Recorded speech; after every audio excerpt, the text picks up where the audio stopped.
Hello and welcome to Women in the Coaching Arena podcast. I'm so glad you're here. I'm Jo Lott, a business mentor and ICF accredited coach, and I help coaches to build brilliant businesses. I know that when you prepare to enter the arena, there is fear, self-doubt, comparison, anxiety, uncertainty. You can tend to armor up and protect yourself from vulnerability. In this podcast, I'll be sharing honest, not hype, practical and emotional tools to support you to make the difference that you're here for. Dare greatly, you belong in this arena. Hello, welcome to episode 108 of Women in the Coaching Arena. I am so glad you are here. I'm excited to record today's episode on how to stop overthinking and just get it done, because my clients always say to me, I just don't know how you get it all done. Which astounds me really, because I don't feel like I'm a very organized person. I'm not one of these who has blocks of time in my diary to record this podcast. As you'll know, if you're a frequent listener, I don't have blocks of time in my diary to do my social media content or to do pretty much anything else. I have been working on time blocking for a really long time and failing miserably, but I still do get quite a lot done. So excited to share with you how I do it in case it helps you to do the same. Because when you have a business, there is a lot to do because you are the coach, the tech person, the admin person, the website person, the person who's sorting out the accounts. There is so much you need to do. So there is no denying that there is a lot to be done. And often we know what we should be doing and we have really good intentions to do so, but we get stuck, we procrastinate, we make excuses.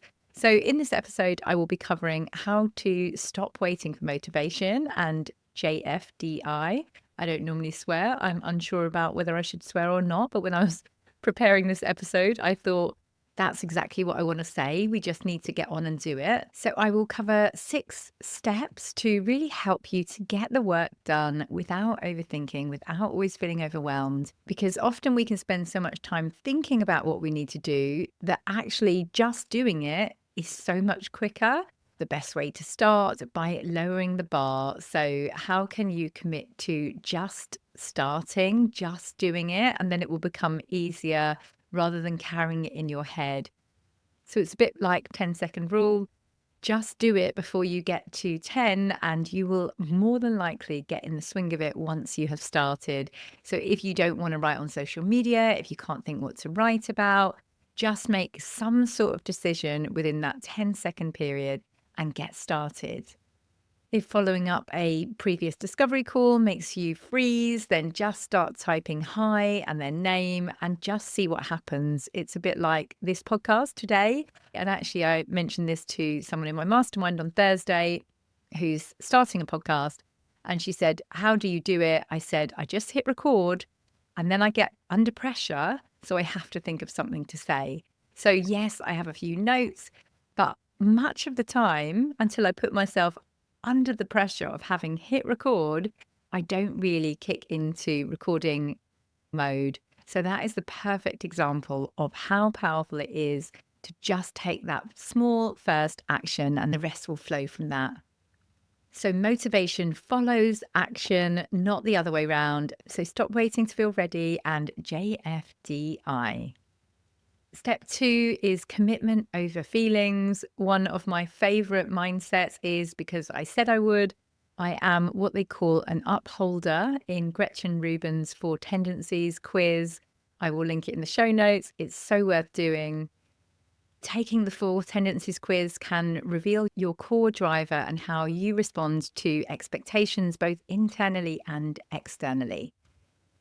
So the biggest one, and this is really key in entrepreneurship, is the Obliger. So 41% of the population fall into this category. This means that you meet outer expectations and you struggle with inner expectations. So often it's a bit like if you want to go running, you could say to yourself, I'm going to go running today. But you are the type that is far more likely to go running when you are meeting your friend at the end of the street and you know you have to go because you said you would to her. The strength in this is that you are a reliable team player and you are really great with deadlines. The challenge here is that self-care suffers and there is that burnout risk. And there is that tendency to maybe just not get on with stuff unless you have really strong accountability in place. If you recognize yourself in the Obliger description, as I said, there is a quiz online. If you want to go through that, your power move here would be to create that external accountability and join or build communities.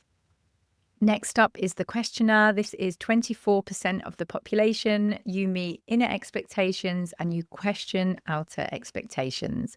So your strength, if this is you, is you are research driven, you make informed choices, and you have strong conviction. The challenge is analysis paralysis, lots of extra research, and you can exhaust others with questions too. So your power move, if this is you, is to set time limits on your research and create decision-making frameworks. Next one, which is the one I am, is an upholder, and 19% of the population are upholders. So this is meeting both inner expectations and outer expectations. So the strength here is self-motivation, reliable, disciplined. Oh, it's quite nice reading that. That's probably why I'm so very tired, because yes, I feel all of those things. And the challenge, therefore, is being rigid with rules and struggling with things like self-care, because if I said I would record a podcast every week, I will record a podcast every week. If I say I will post on social media 7 times a week, I will post on social media 7 times a week. So sometimes that's great for building your business. And that's why I've managed to build a successful business, because I do what I say I will. But obviously in that comes the times when maybe I'm tired, maybe I don't want to, maybe I can't, maybe I need to see family, maybe I need to do something different. So therefore, sometimes it's a negative because I can't just forget that commitment. I will always have to do it. The power move I'm reminding myself of today is to build in planned spontaneity. That sounds pretty boring, doesn't it? And schedule rebel time. So it's so true. Like if I'm baking a cake, I will, despite the fact I may have baked the same cake 1,000 times, I will still get the recipe out. And if it says 100, it has to be bang on 100. Whereas my sister is the final category I will talk about in a moment, and she will never follow the rules.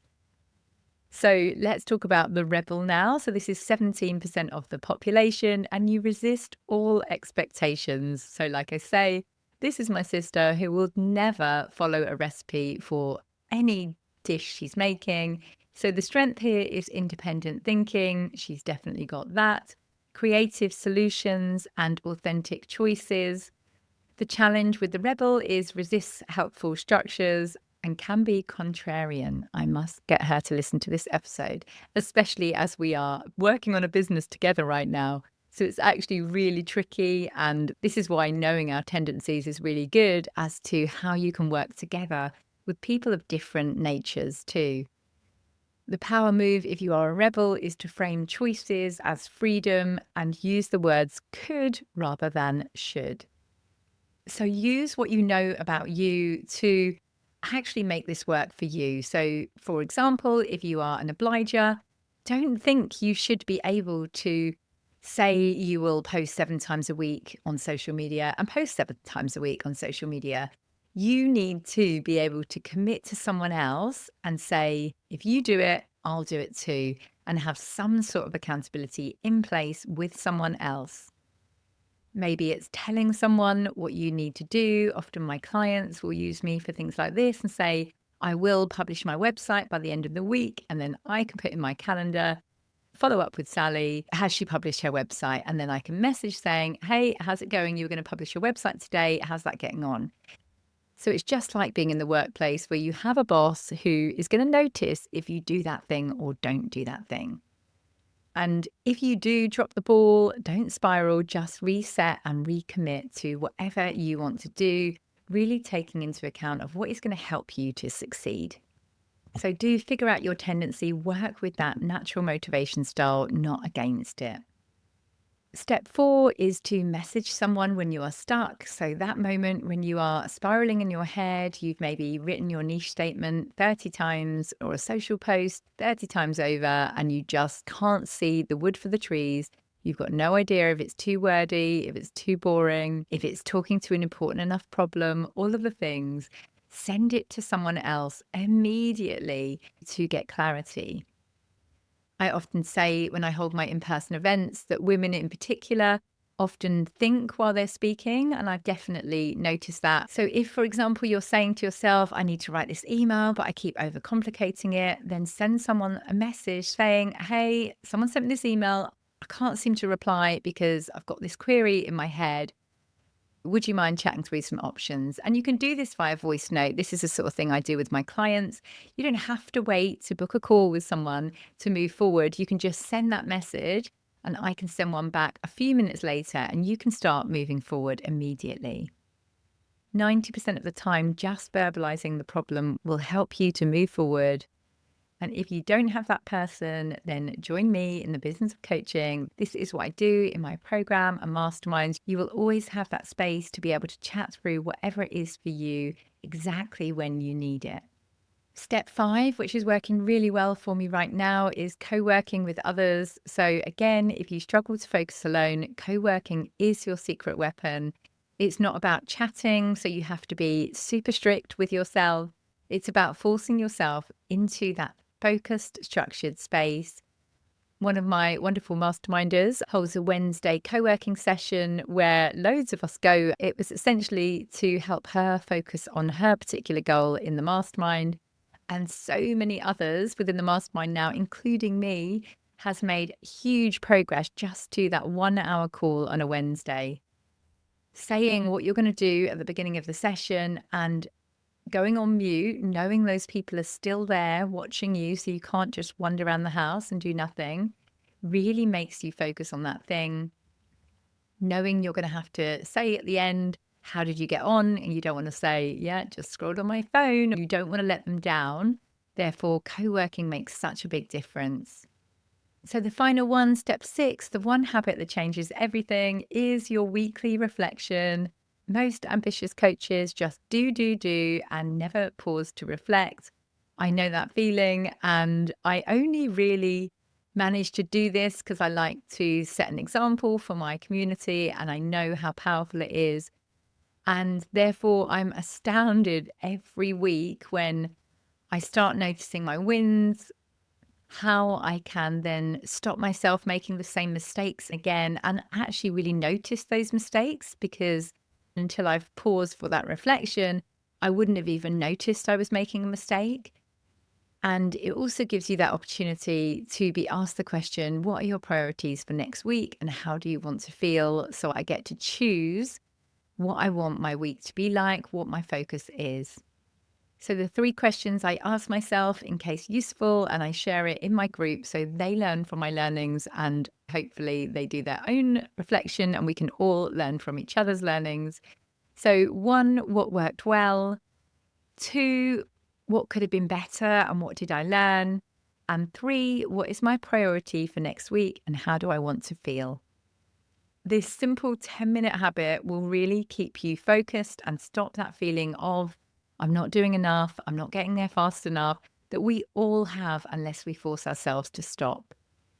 Okay, so let's do a quick recap. So how to get more done without the overwhelm. So JFDI, just get on and do it. Obviously, there is an extra word in there, which I'm being very prim and proper and not saying. So motivation follows action. Just do something, anything. Like me today, I hit record, not really knowing if I was in the mood for recording, if I had really anything to say. Just take that tiny action and then the motivation will follow. Commitment over feelings, because I said I would, is a great way to live your life with some balance, of course. So I would highly suggest you go onto Gretchen Rubin's website and do the 4 tendencies assessment and work with your natural style. Anytime you find yourself stuck, then message someone. Just talking it through and having to articulate it is often enough to get you unstuck. Co-working is the final genius thing. You will achieve so much more in that hour than you will ever do alone. And weekly reflection, track your progress and refocus. You don't learn by doing, you learn by reflecting on what you have done. So your challenge today is to pick one of these and commit to trying it this week. If you want that structured accountability, co-working, and that place and that person to go to anytime you are stuck, then check out the Business of Coaching program in the show notes. It is designed for ambitious coaches like you who want that success without the burnout. You will find the details in the show notes, and feel free to drop me a message on joanna@joannalottcoaching.com if you have any questions. Thank you for listening to this episode of Women in the Coaching Arena. I was listening to Stephen Bartlett's podcast this week, who always stops and puts an ad saying, please ensure that you have hit subscribe, because 70% of listeners don't hit subscribe. Therefore, you won't see future episodes, and it might just be a one-off you being here. So if you haven't already hit subscribe on your favorite podcast app, I would hugely appreciate it. Subscribe, share, and leave a review if this podcast is useful for you, and I will personally thank you for that. And like I always say, trust yourself, believe in yourself, and be the wise gardener who keeps on watering the seed. Thank you so much for listening to this episode of Women in the Coaching Arena. I have a mass of free resources on my website, joannalottcoaching.com.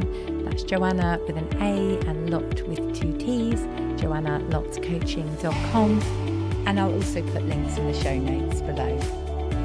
Let me know if you found this episode useful, share it with a friend, and leave me a review, and I will personally thank you for that. Remember to trust yourself, believe in yourself, and be the wise gardener who keeps on watering the seed. Get into the arena, dare greatly, and try.